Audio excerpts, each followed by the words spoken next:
Let's talk about the envelope method.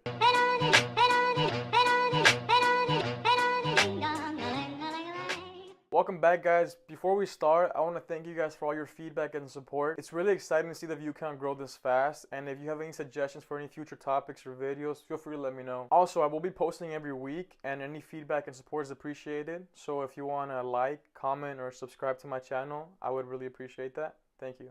Now back to today's topic, which is the envelope method. This is a continuation of last week's budgeting video. Last week was more informative and talked about how to get started on the tracking part of your budget. Today I will cover the physical steps you can take today just to get started on having a well-rounded budget implemented in no time. Even though the envelope method is an older budgeting tool, if used effectively, it can yield great financial results in little time. I first heard of the envelope method while reading The Total Money Makeover by David Ramsey, who is responsible for the quote posted on my Instagram account, which is linked below. Alright Jaime, enough talking. What is the envelope method? The envelope method is a systematic approach of physically viewing and limiting your expenses through the use of cash that is stored in envelopes. Alright Jaime, so what do I need to get started? Easy. All you need is a pen and a few envelopes, depending on how many categories you wish to track and improve. The first step is to write down every category of expense you have, such as gas, clothing, entertainment, bills, etc. on every envelope as shown here.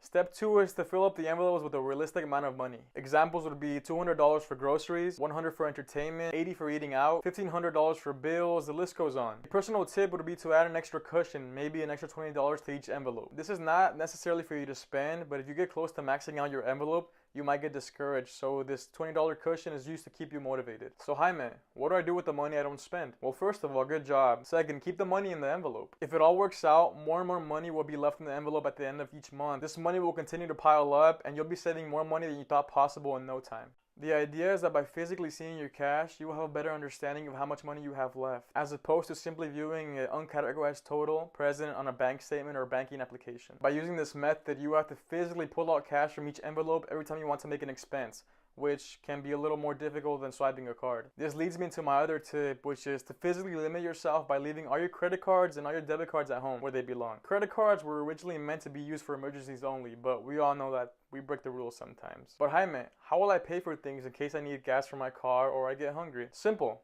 Just carry cash, specifically a $100 bill. Breaking that $100 bill to get a Red Bull will be a lot harder than swiping a credit card. This simple tip on its own will yield great financial results in very little time. As a bonus, if you pay with cash at the gas stations, the price per gallon will be a few cents cheaper. In summary, get yourself a few envelopes from the 99-cent store and assign them to each of your expense categories. Also, leave all your cards at home and replace them with cash. You really don't need them, and this will eliminate impulse shopping. As I said before, leaving your credit cards at home will start saving you money in very little time. In conclusion, I leave you with this quote.